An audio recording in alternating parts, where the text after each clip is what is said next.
How you doing, James? I'm well, thank you. Good. Well, you came here all the way from Iowa to help us out today and do a song with Cancer Can Rock.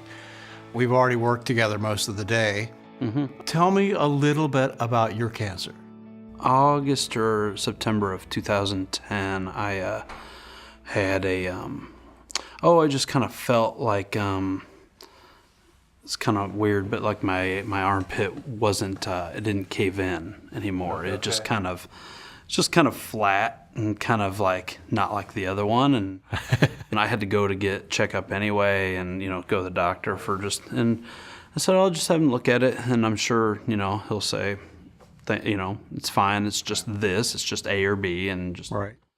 And, got to the doctor and he checked it out and, stood up and got dressed and he said, I'm concerned.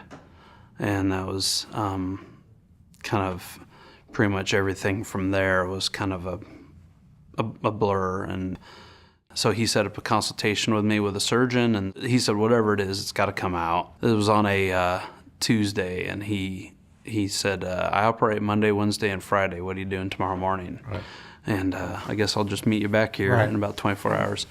And so I went in and they knocked me out and I woke up to a crying wife and the doctor sat in the room and saying, well, it's it's a tumor and you have cancer. We don't know what it is yet, but but this is what's going on. And so, and come out of surgery and you're hearing stuff and you're not fully processing it, and it's just. It's still like a dream. I still remember that period. It's just surreal. It's like a movie. It's like it wasn't my life, And so, as things went on, there's about a 4-day period or 5-day period between when I had the surgery and when I had my first oncologist appointment, and those were probably the worst 4 or 5 days of my life. Because it was just you don't know. Is this stage 4 and terminal? Is this something that could be easily dealt with? And, I had kids and I'll have kids and I have, just all these things. All of a sudden you got to think about a lot of stuff and, and now going on the internet doesn't help because everything ranges from you're going to die. Do not go on the internet. James, do not go on the internet. My wife encouraged it. She's in the medical field herself. And so she was like, well, you should research. And I just, it took about 5 minutes for me to realize. It took me a lot longer. No. It took me a lot longer. I would go in there and I'd be like, because what I had was a brain tumor that mainly children get, which made sense. I'm a child. Right, yeah. But I would just look on there and everybody was dying. Every person I looked at was dying. I don't think I found one survivor. And I was just like, well, this sucks. But I found, for me, humor basically relieved the whole situation for me because I was lost. As you know, you get in this funk and you're lost. I was probably lost for a couple of years. My second doctor, I got a lot of opinions. My second doctor comes in and goes, well, what kind of side effects do you have? I go, well, I'm wearing women's clothes and I'm singing Ethel Merman tunes and wearing high heels. And he looked at me like, you don't know how screwed up you are, my friend. Like when your doctor says, this is serious, it's like, oh, when the doctor tells you, oh, yeah, this is going to hurt. Yeah. It was like, okay. Today, we're coming in, we're doing your song, and it's called? It's called Weary But Open. All right. So tell me about it. I just kind of want to chronicle my experience a little bit. There's the whole thing started out as the idea of Weary But Open actually came from the idea of that I was taking this steroid, and it's kind of an immune system thing, and it's a necessary thing, but at the same time, for me, that was a huge one, and so it started from there, and kind of in the lyrics I describe, there's a lyric about Monday can't come fast enough, but I don't mind if it waits, and that my oncology appointment was on a Monday, and it was that thing of like, I want to know, but I don't want to know. Right. The